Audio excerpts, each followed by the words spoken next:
In 2 Corinthians, it says, "For those who are in Christ, they are a new creation. The old has gone and a new has come." I think we don't understand the gravity of that verse.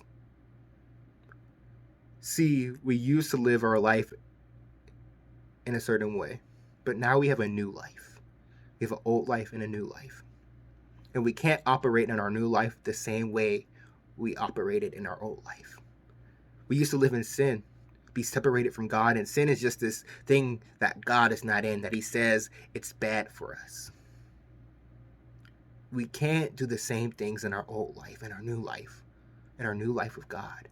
The life without God should not look the same as your life with Him. It's simple as that. Your life with God should not look the same as it did without Him. We become a new creation.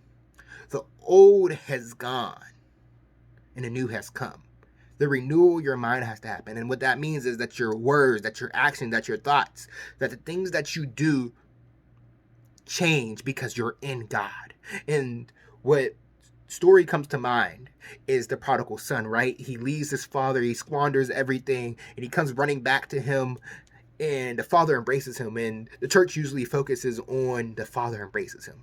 But the father says something: "Go grab him a ring and a robe and some sandals." A ring and a robe is a sign of authority. Don't you know that God says you are an heir to the throne, that you are meant to rule aside Him? When you come into Jesus, when you come into walking with Him, there's a certain amount of responsibility and authority you are given.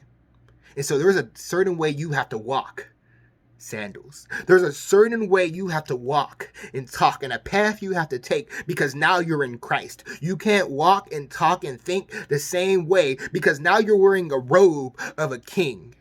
Now you are wearing a ring, which used to be a signet ring, which shows ownership. So you are owned by God, and now you're wearing this ring that represents Him. And so everything you do,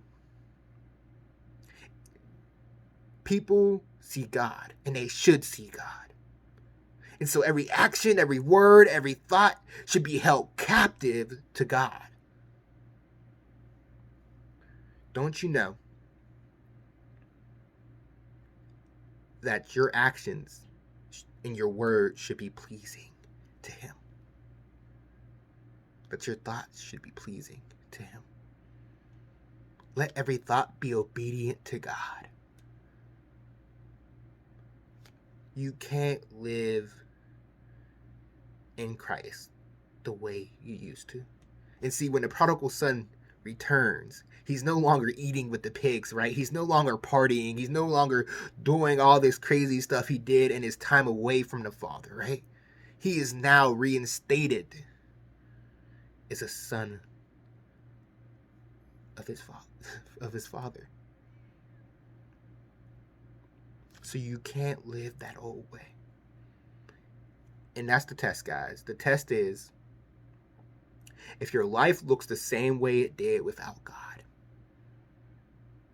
then something might be up. Then something might be up. If your life, if you can't tell the difference between you with or without God, by your actions, by your words, by your thoughts, then there's something wrong. I don't think it matters if you grew up in a church or not. It doesn't. Your thoughts and your actions and your words should be obedient to the one true King. Thanks for listening.